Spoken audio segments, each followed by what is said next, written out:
Dos. Ahora, ¿qué tal? ¿Cómo están? Buenas tardes. Soy Luis Cardona, psicólogo y perito psicológico con registro ante el Consejo de la Judicatura Federal y Estatal aquí en Guanajuato.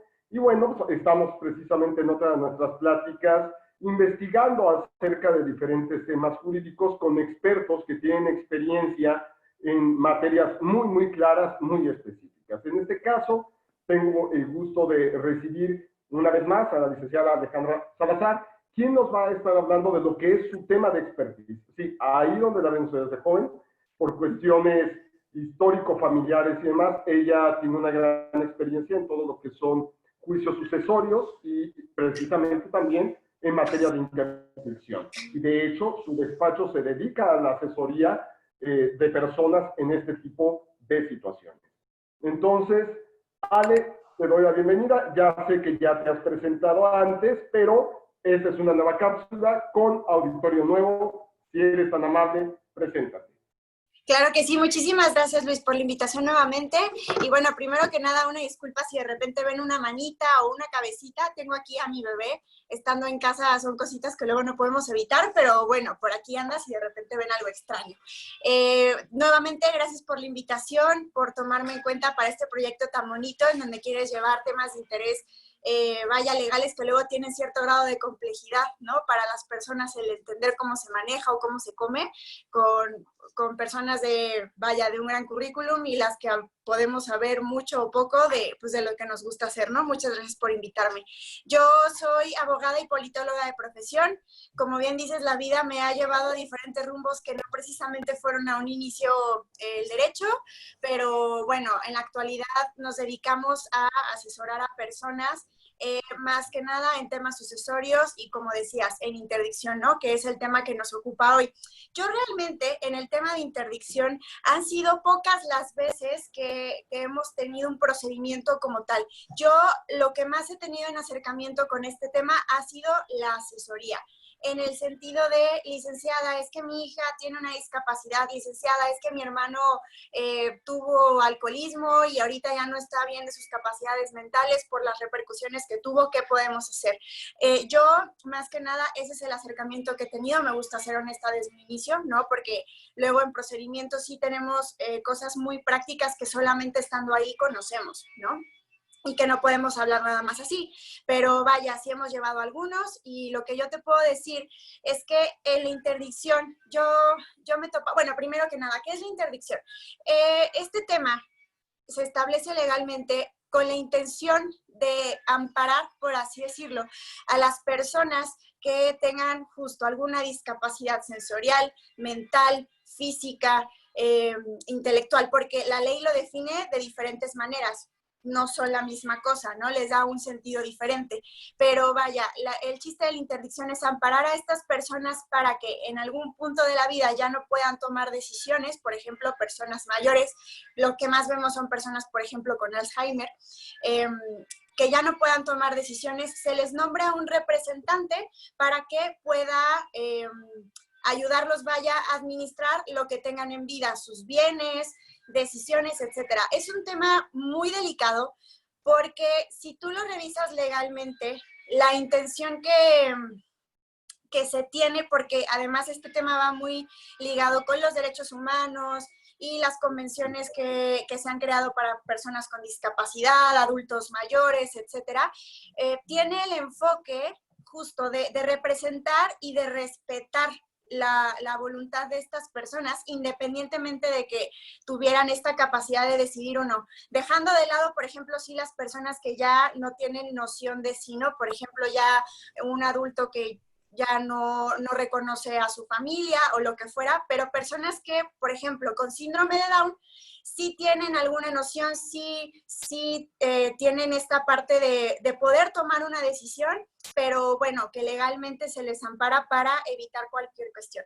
A lo que voy con este punto es que se les da esta parte de respetar la voluntad, respetar sus decisiones, pero que alguien los represente para que no sufran alguna parte de discriminación o lo que fuera, ¿no? Sin embargo, en la práctica, lo que yo he podido ver es que la interdicción se ha utilizado con este asunto de, no, él no puede, él no tiene la capacidad de decidir, entonces yo decido por él, sin importar nada, ¿no? Y vaya, estas personas, y me gusta mucho hablar de personas con discapacidad como síndrome de Down, autismo, que es un tema también muy interesante porque ni siquiera legalmente está muy desarrollado, ¿eh? Han vetado Es correcto, un es montón de... correcto. Sí, dime. Cabe mencionarse, la licenciada Salazar tiene su despacho y la mayor parte de los juicios que ella desarrolla, los desarrolla en el estado de Michoacán. Nosotros tenemos experiencia aquí en el estado de Guanajuato y el estado de Querétaro, pero evidentemente, como todos ustedes saben, bueno, la mayor parte de los que son abogados, saben, cada estado tiene su propio código, su propio código de procedimientos. Entonces, siempre es interesante ver que hay diferencias, aunque en esencia son iguales, en la práctica pueden ser divergentes. Continúa, por favor, Ale. Perdón. Totalmente, y tocas un punto, ¿no? Por ejemplo, lo que yo te decía, porque tú me comentabas, ¿no? Que por allá tenían que tener ya en la práctica, vaya, una cosa es lo que te dice el código y otra cosa es la práctica, ¿no? La realidad. La ley te puede decir, ok, en tu procedimiento de interdicción presenta la demanda con tales puntos, pero resulta que, por ejemplo, como ya bien lo decías, ¿no? Deben de tener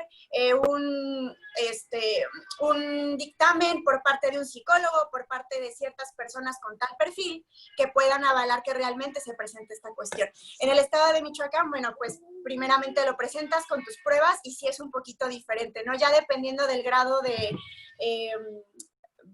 el grado del caso, en sentido de qué tanto es necesario probar o no, es que se van manejando estas pruebas, no los tienen como protocolo en sí, ¿no? Todavía ahí falta mucho esta parte de sensibilidad, que es a lo que iba, ¿no? Aquí todavía se ve ese proceso como de, no, pues es que él no puede decidir y yo represento, no importa que él no quiera. Y no es eso. Si tú ves convenciones de derechos humanos, te platican, ¿no? Que siempre va a ser importante escuchar a la persona. Por ejemplo, yo he tenido mucho acercamiento, insisto, con personas de síndrome de Down y te sorprende, ¿no? Que son personas que sí tienen capacidad por los grados que luego se puede manejar, ¿no? Con el tema de su condición, pero ellos sí tienen ciertos planes, sí quieren ciertas cosas y resulta que la familia, vaya, que es un proceso muy complejo, ¿no? Yo respeto mucho a las personas que tienen miembros de su familia con estas condiciones, que son personas preciosas, ¿no? Yo en lo personal tengo a una prima que es maravillosa y que tiene un poder de decisión impresionante y unas ganas de salir adelante también, pero bueno, también como familia es un proceso, ¿no? Lo que platicábamos en la cápsula del sucesorio. Es una cuestión de madurez, de sensibilidad, de entender, ¿no? Entonces, vaya, aquí la interdicción se sigue viendo como de, no, él no tiene la capacidad, nosotros decidimos y lo dejamos de lado. Y en los juzgados se sigue trabajando de la misma manera. Cada vez más se trata de ser un poco más sensible con este tema, en el sentido de, bueno, escuchar a la persona, revisar los grados que se tiene, etcétera. Pero luego sí te topas con cosas que no puede pasar. Digo, te lo cuento, ¿no? De manera personal, tuve un caso que no tenía que ver con interdicción, era una acreditación de hechos, pero teníamos que poner como testigos a unos familiares para avalar cierta circunstancia. Y el hijo del señor que estábamos llevando por ahí el procedimiento, bueno, la jurisdicción voluntaria en este caso, tenía cierta condición, no tenía un pequeño retraso mental, ¿no? Me lo comentó, yo lo comenté con las autoridades ahí en el juzgado, sí, preséntalo, no hay mayor problema, tal. El trato que se le dio a la persona al momento de hacer su testimonial fue, de verdad, híjole, yo podría decir inhumano, porque en algún punto de la prueba le preguntan, ¿y usted dónde vive? Y claro, el chico tiene 30 años y la manera en la que contestó, pues sí se notó que pues tenía cierta condición, ¿no? Su respuesta fue, no, pues yo vivo con mi papi y con mi mami. Y no, nunca se me van a olvidar las risas que yo escuché en ese momento. Yo tuve que pedirle a la secretaria respeto. Le dije, oiga, por favor, respeto. Yo les expliqué la situación del hijo del cliente. No puede ser que sean tratados de esta manera. No, una disculpa. O sea, todavía son temas que como cultura no lo vemos desde esa manera, ¿no? Incluso nos pasa con los temas de sucesiones y los seguros que también platicábamos ya. Luego nos pasa que llegan familiares, justo como te decía, con que tuvieron alcoholismo, que tuvieron cuestiones de drogas y ya por consecuencia no pudieron, vaya, su estado se fue degradando poco a poco. Se fue deteriorando sus habilidades mentales. Exactamente. Entonces, lo que nos pedía la compañía fue, no, juicio de interdicción, de lleno. Necesito que me demuestres que los beneficiarios tienen que ser las otras personas porque él ya no tiene capacidad. Pero se nos olvida que no solamente estamos hablando de una póliza de seguro, por ejemplo, estamos hablando de a lo mejor todo un patrimonio que está teniendo esta persona, ¿no? Porque sea como sea, tengas las condiciones que seas, la ley te da ese derecho, te da derecho a formar una familia, te da derecho a tener un patrimonio, te da derecho a servicios de salud. Entonces, claro que son personas que tienen eso y que muchas veces, y que muchas veces se nos olvida, ¿no? Claro. Entonces, vaya, sí es lo que yo me he topado bastante, que nos falta mucho esta visión de poder entender que son personas que tienen voluntad y que vale mucho la pena escuchar, ¿no? Es correcto si yo digo que el juicio de interdicción es la herramienta legal que se utiliza, o por lo menos se debería de utilizar, para que una persona que tiene incapacidad de representarse a sí mismo sea representado por un tercero, ya sea por cuestiones de condiciones de salud, de condiciones de capacidad mental, por condiciones de degradación de la salud mental propia de la edad o enfermedades. Es correcta esta interpretación, es la herramienta por medio de la cual jurídicamente una persona pelea poder representar a otra que se encuentre en una situación de incapacidad. ¿Es correcto? Es correcto, así es.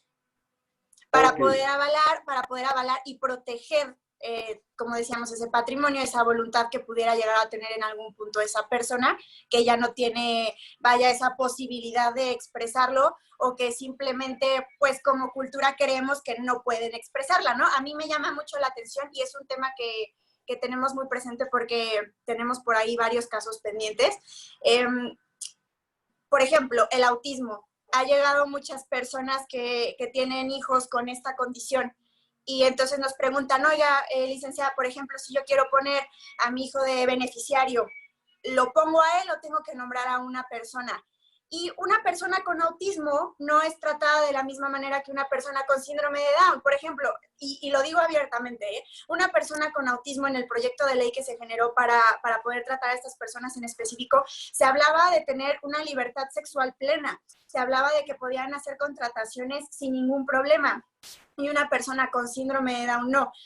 Pero tú te pones a ver de repente personas con síndrome de Down que son en un grado muy leve, no desconozco cómo el parámetro, ¿no? De cómo se le catalogue, ¿no? Pero es muy leve, puede tener, o sea, en cuestión de decisión, tú puedes ver a esta persona de síndrome de Down, como así decirlo, mucho más capaz que una persona con un autismo de grado mayor, ¿no? Entonces, legalmente todavía están esas diferencias de no saber decir si sí se le puede dar esa libertad o no, que la deben de tener, ¿no? Según las convenciones, pero las leyes mexicanas no han hecho esa chamba, no nos hemos puesto a hacer esa chamba, de decir, bueno, a ver qué tanto sí, qué tanto no, por ese miedo del que platicábamos, ¿no? De meternos en temas muy específicos. Eso es lo que hemos notado.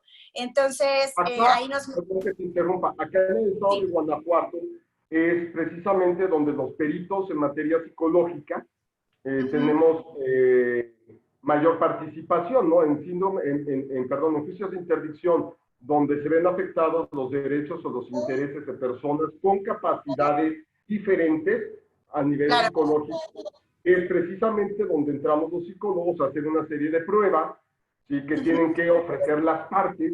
Digo, al final del día las puede solicitar el juez, pero lo usual es que las partes presentan su prueba pericial, buscando demostrar el nivel de independencia y de capacidad en toma de decisiones de un ser humano, ¿no?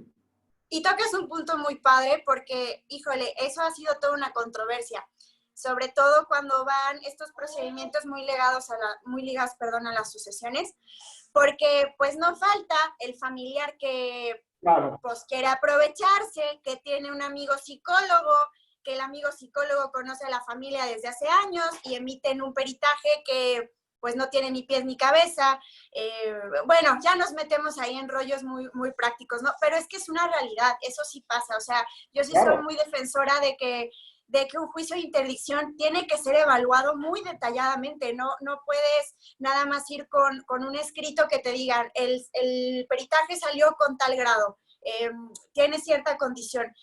Yo siempre he dicho que viendo se da todo, ¿no? Yo creo que ahí te puedes dar cuenta de las cosas. Yo sí soy muy de la idea de que en estos procesos tiene que haber testimonios, tienen que escucharse a las partes, no se puede ver simplemente con documentos porque hay muchísimas cosas detrás, ¿no? Como lo que te Claro. decía, es una cultura de pues esta persona, yo en lo personal, Alejandra, bajo mi criterio, creo que no puede tomar una decisión, entonces pues hago el procedimiento y pues ya está, ¿no? Y a lo mejor esa persona pues nunca se enteró o no estaba tan mal, no lo sabemos, es muy Fíjate delicado que el en tema. eso que mencionas, nosotros los peritos sobre todo, tenemos acreditaciones estatales o federales, o sea, que tenemos los registros ante los consejos de la judicatura. Por eso pugnamos tanto porque se sigan protocolos de evaluación. Exacto. Nada de que desde donde yo lo vi, como que yo lo entendí, como que yo siento. No, no, a ver. Hay un protocolo y es importante que la gente lo sepa. Hay un protocolo de evaluación para saber y conocer las capacidades mentales de una persona. ¿Sí? Claro. Que es un protocolo que empieza desde pruebas muy sencillas. Por ejemplo, es un protocolo que en promedio se aplica en máximo 20 minutos. La primera etapa, ¿no? Que es, a ver, Claro. ¿qué soy? ¿Qué día es hoy? ¿Sabe usted qué día de la semana es hoy? ¿Sabe usted en qué ciudad o estado estamos? Claro. ¿Me puede indicar dónde está la nariz? Y tú podrás decir, son preguntas muy sonsas, ¿qué crees? Hay cierto grado, por ejemplo, trastornos de demencia senil, de Alzheimer, donde las personas no tienen esa capacidad, hasta Claro. pedirles que realicen algunas actividades motrices, Sí. ¿no? Entonces, lo importante es comprender que un peritaje psicológico que se va a realizar para un juicio de interdicción tiene que cumplir con protocolos y Exactamente. tiene que ir acompañado físicamente. No sé cómo sea en el estado de Michoacán, aquí tú nos darás luces, pero en el estado de Guanajuato todavía nos encontramos con peritajes donde, y no voy a presuponer mala fe, no sé qué es peor, presuponer mala fe o presuponer incompetencia, no sé qué sea peor. Claro. Pero todavía encontramos algunos peritajes donde le preguntas al perito, oiga, ¿por qué no anexó el original de las pruebas? ¿O por qué no anexó una videograbación de la aplicación de las pruebas? Así es. Es que estoy respetando el secreto profesional. A ver, el secreto profesional se da con pacientes y él no es tu paciente. Y si fuese tu paciente, no puede ser tu peritado. Porque así Exactamente. lo marca el código ético. El código ético dice, no puedes hacer periciales sobre alguien que es paciente tuyo. Claro. Sí, y el Y en problema la es que... práctica tampoco puedes tomar en terapia a alguien para el cual peritaste. ¿Por qué? Porque si hay una reposición de proceso en alguna otra instancia, estarías anulado de poder realizar otra vez ese peritaje. ¿Sí me Totalmente. explico? Es la importancia de tener abogados Claro. informados que les exijan a sus peritos que respeten y sigan los protocolos de actuación, que en la mayor parte de los casos la Suprema Corte de Justicia de la Nación es quien ya ha dado el visto bueno y sugerido cuáles son los protocolos que se tienen que seguir. No es por voluntad. Exactamente. Sí, exactamente. Pero fíjate, hasta la Suprema Corte ha tenido por ahí conflictos incluso de interpretación, ¿no? Y han habido muchos artículos de muchos compañeros juristas que hacen como alusión a este tema de decir, es que no tienes clara la postura, no, justamente porque no tienes un análisis de fondo, no te has llegado de profesionales que a lo mejor para hacer la ley en específico, te digan por dónde tienes que ir, cuáles son tus grados. O sea, el simplemente hecho de poner en una ley qué significa discapacidad intelectual y discapacidad mental y cuáles van a ser las vertientes no basta. O sea, las leyes son muy vagas en ese sentido, ¿no? Para poder darle un fundamento correcto a un procedimiento así, ¿no? Entonces... Yo creo que en esto nos toca como en el multi, poli, hiper cuestionado, mencionado, refrendado, Sí. síndrome de alienación parental, ¿no? Si es síndrome, si no es síndrome, si es alienación, si no es alienación. Sí, exacto, o sea, es Y todo cada un estado tema. tiene su postura. Por ejemplo, en el estado Claro. de Querétaro, que es muy divertido, en el estado de Querétaro, los peritos no podemos hablar de síndrome de alienación parental. Ajá, ok. En España tú pones en un peritaje síndrome de alienación parental y te acusan de mala praxis. Ok, sí, no, es que, o sea, no podemos hablar de no discriminación y de todas estas cosas si no tenemos eso bien fundamentado, ¿no? Yo siempre lo he dicho. Y a lo que iba es que, te digo, hay muchos compañeros juristas que han alegado esta parte, porque, por ejemplo, han habido personas les han hecho estos procedimientos de juicio de interdicción. Llega el amparo, pero la ley de amparo te dice que estas personas pueden representarse a sí mismas o a través de otro representante que avale sus derechos, algo así, es lo que viene, ¿no? Me disculparán los colegas que tienen la ley así, yo no la tengo tal, a mí me gusta estar la cosa. Pero bueno, algo así te menciona. Y lo que decía este compañero era, bueno, o sea, sí tiene capacidad de representarse o no la tiene. ¿De qué estamos hablando? Estamos justamente peleando ese punto, ¿no? Entonces, vaya, sí es un tema que necesita mucho estudio de muchos profesionales, pero sobre todo de mucha conciencia, no de lo que se está haciendo. A ver, que también hemos tenido casos de familias que se han acercado porque sí lo necesitan, ¿no? O que, vaya, no todo es el lado malo, también está el lado positivo, ¿no? Que sí se preocupan por dejar a estas personas protegidas.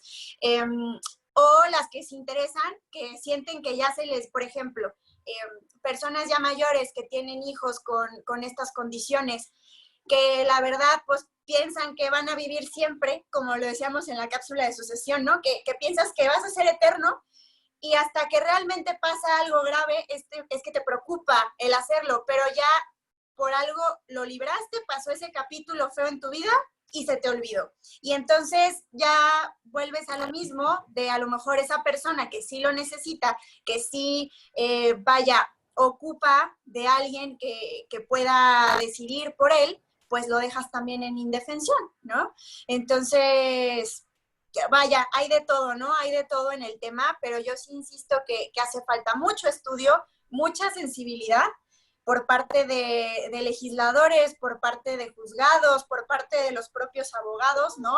Pero sobre todo de las familias, porque si es un tema que no, es un tema, vaya, de caja de Pandora, ¿no? Que no cualquiera abre, es muy complicado. De hecho, yo creo que aquí acabas de tocar uno de los puntos claves, y es la previsión. Eso de lo que tanto adolecemos, ¿no? Yo Sí. no digo nombres, yo tengo una abogada estimada, trabajamos muchas veces juntos, pero que además es muy buena en derecho familiar, o sea, tiene experiencia en derecho familiar. Sí. Lleva por lo menos 6 meses, te perdí la imagen, ahora sí, lleva por lo menos 6 meses diciéndome que vamos a hacer el juicio de interdicción de su mamá, que ya está muy malita. Sí. Eres abogada y lleva 6 meses, no lo haces. Sí, no lo haces. Es que cuesta, ¿no? Cuesta y afrontar realidades, afrontar lo que se viene, y aunque tú seas abogada, pues sí es un tema que pues no es fácil, ¿no? No es fácil decir, es que mi mamá ya no va a ser capaz, mi hijo tiene esta condición, es muy difícil. Yo por eso te digo que respeto mucho y admiro mucho a las familias que tienen estas personas tan especiales, dígase personas con discapacidad, adultos mayores con ya una condición por edad o lo que fuera, son personas que vienen a darte un mensaje aprendizaje en específico, ¿no? Yo siempre lo he dicho y porque lo he vivido desde cerca, ¿no? Tanto en mi familia como he tenido alumnas que tienen estas condiciones y son personas que realmente te sorprenden, que te invitan a ver un panorama distinto, ¿no? Que no es solamente el decir, no, es que yo no tengo capacidad de decidir si el coche que me heredó mi abuelito, que a lo mejor ni sé que me lo heredó, se va a quedar con tal, a lo mejor, y de verdad ha pasado. Tengo una alumna que, porque bueno, cabe mencionar, tengo una academia de baile, una alumnita, su abuelito falleció, entonces a ella le dejó, no me acuerdo si fue justo un coche, no me acuerdo, algo, pero el chiste fue que por ahí me compartió la mamá platicando, ¿no? De que yo también hacía estos procesos y tal, me platicó que hicieron el juicio, shalala, porque ella tiene cierto retraso, ¿no? Y entonces le dije, oye, ¿y lo has platicado con ella? ¿Qué ha pasado por ahí? Y me dice, no, la verdad es que pues nunca tomamos su opinión. Dije, ok, y la chica tiene, si no me equivoco, 22 años. Entonces, platicaron con ella, yo no sabía, pero a la semana siguiente llega la mamá, así con el alma en un hilo, ¿no?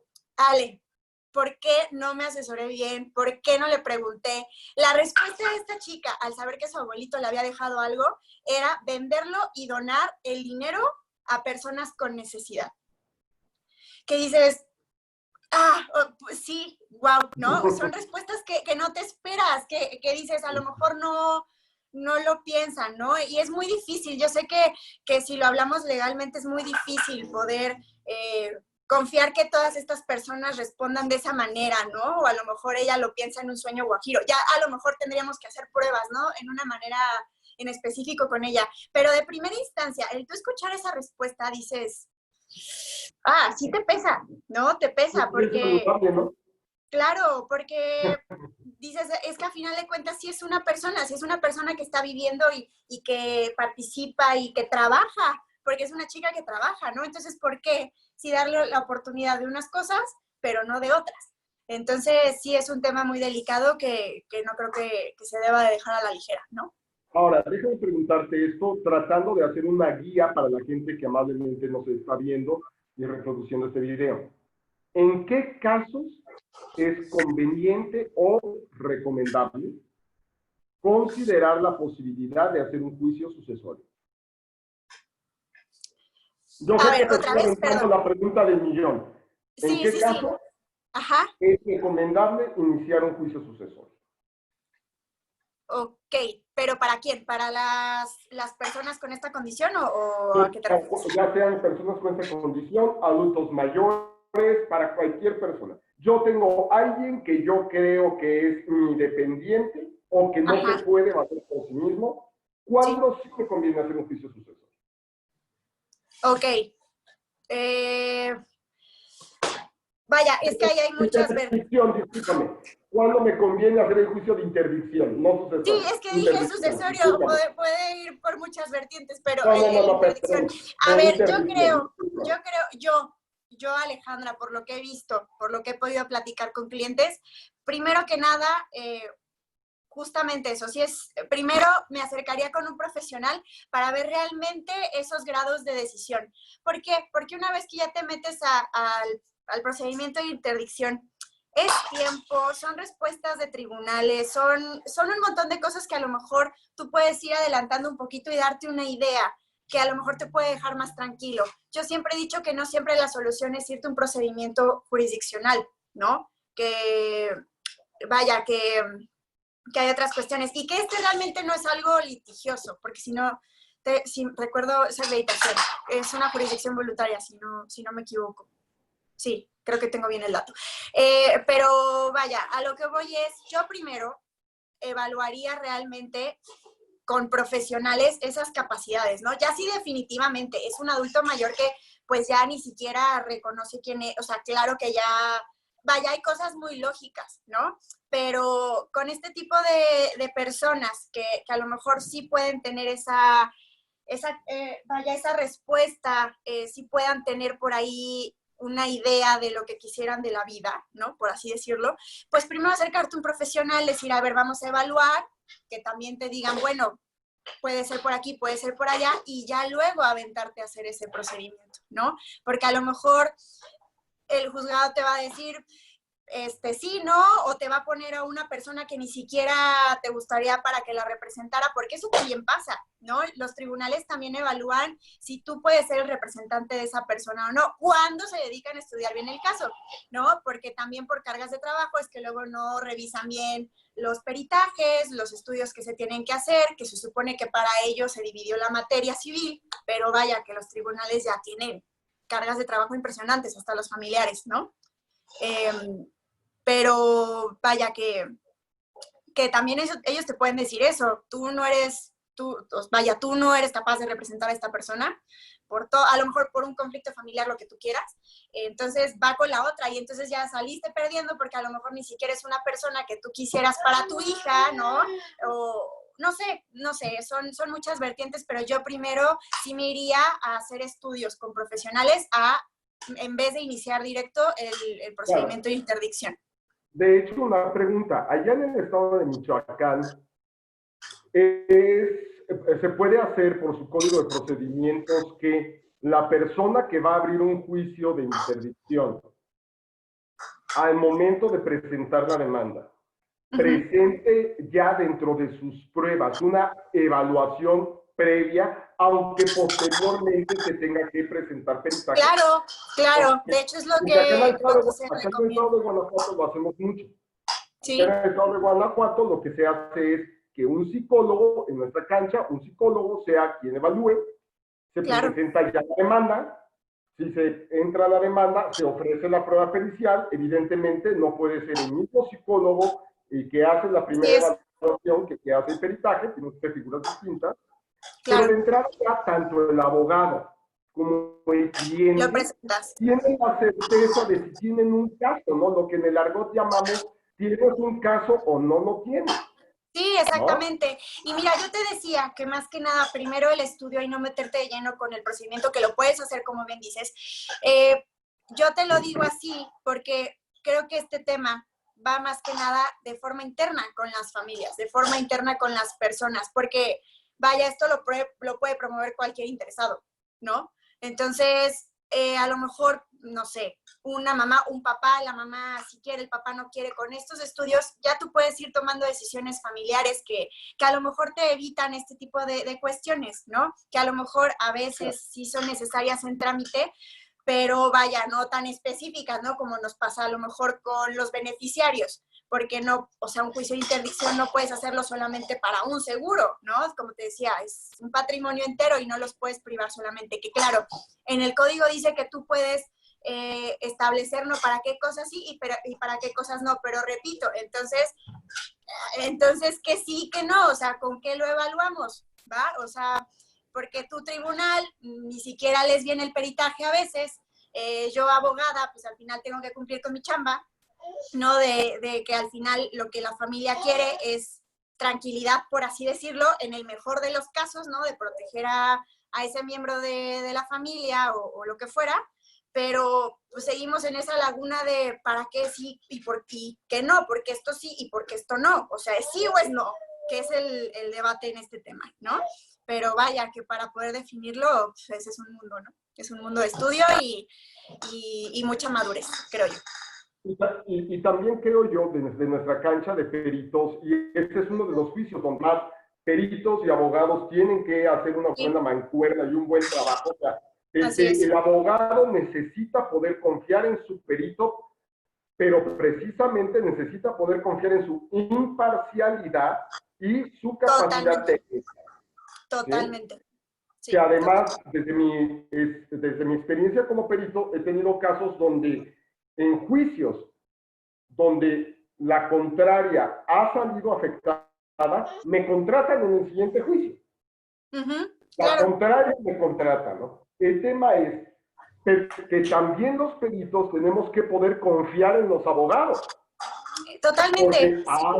Esto también es cierto. Hay abogados, a nosotros nos pasa como peritos, a mi despacho, a Luis Cardona, peritos asociados, nos pasa que hay abogados que no lo decimos de manera abierta, pero los tenemos bloqueados. Estás Sí, en la lista negra, contigo no trabajamos. ¿Por así qué? es, Porque ya sabemos que haces juicios muy sucios. correcto. Sí, ¿Me es lo que te explico? decía, este Entonces, tema se presta mucho a eso, mucho a, no, es que, ¿por qué se lo vamos a dejar a él si, pues si ni va a poder hacer algo con eso en algún punto, ¿no? Te digo, porque va mucho de la mano con lo sucesorio. No, ¿cómo le vas a dejar el dinero a él si no va a poder hacer nada? No, vamos a hacer este juicio y entonces ese dinero se pasa a esta persona, shalala, shalala. O sea, con la está muy otra, ¿no? maquiavélico, es muy maquiavélico El el tema. abuelo tiene no sé cuántas hectáreas, Así es. el abuelo no quiere vender, Claro, sí, claro. pero resulta que a mí me están dando una lana por quedarme con la comisión de la venta.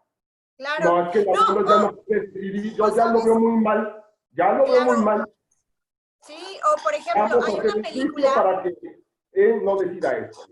claro, o hay una película, no recuerdo el nombre en este momento, pero la hace, es Will Smith, creo, en donde fallece su hija y él empieza a tener mucho rollo mental, mucho trastorno.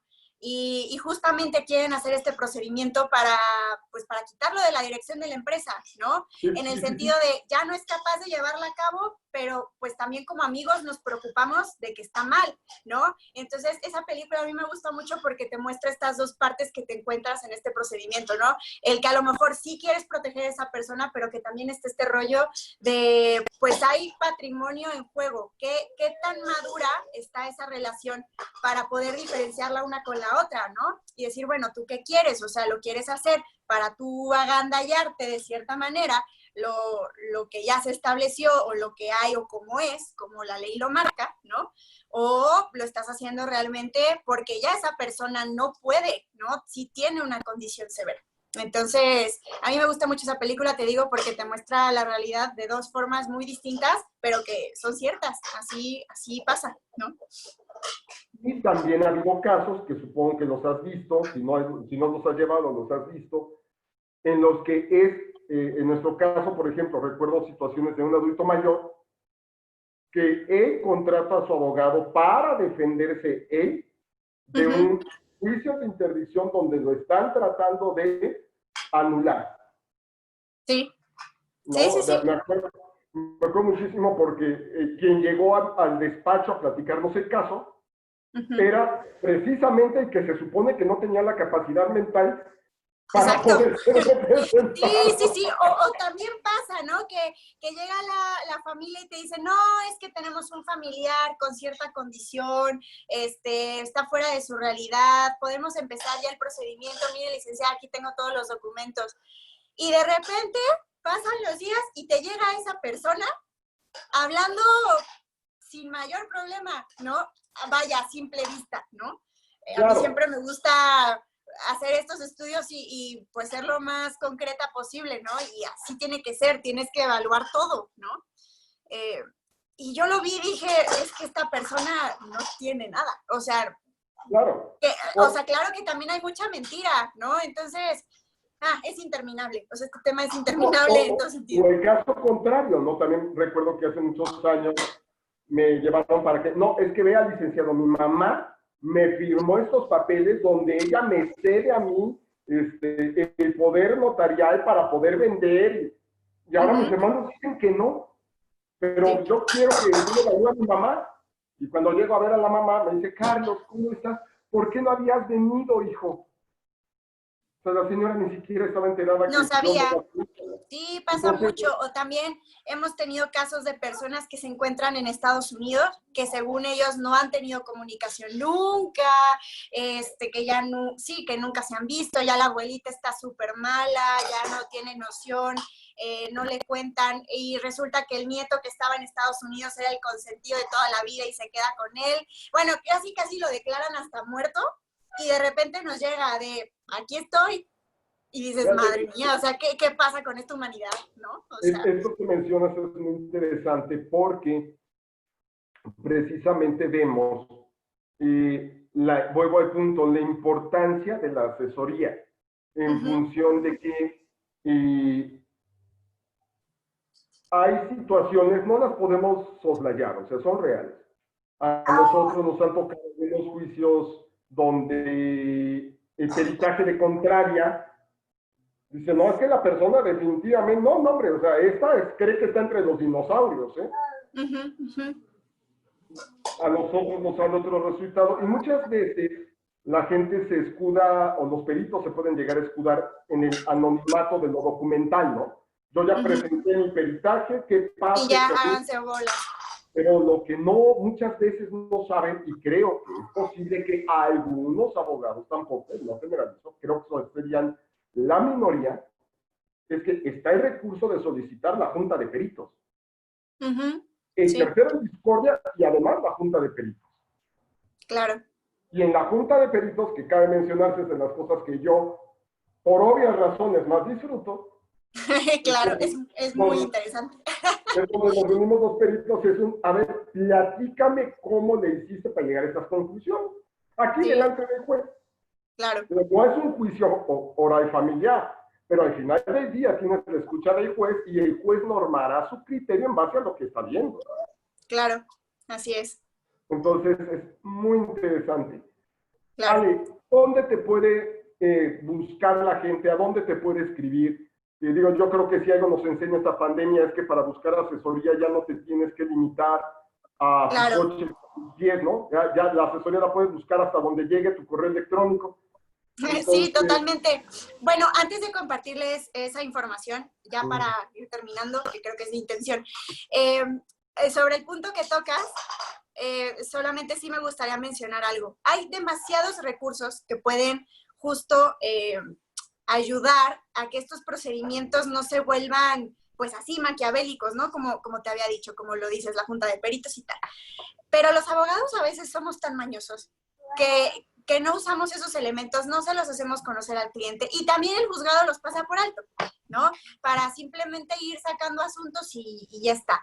Pero si realmente los tribunales y como abogados fuéramos conscientes de lo que tenemos en manos, como lo platicábamos en la cápsula anterior, yo creo que la junta de peritos sería algo que sí o sí, porque son muy pocos los abogados que yo conozco que pues contratan un perito así, ¿no? Como debe de ser, de, a ver, tengo este caso, necesito un perito, le llamo a tal. No, tengo mi perito, mi amigo entrañable de siglos, que ya sabe cómo se maneja el rollo, entonces lo trabajamos y ya está, ¿no?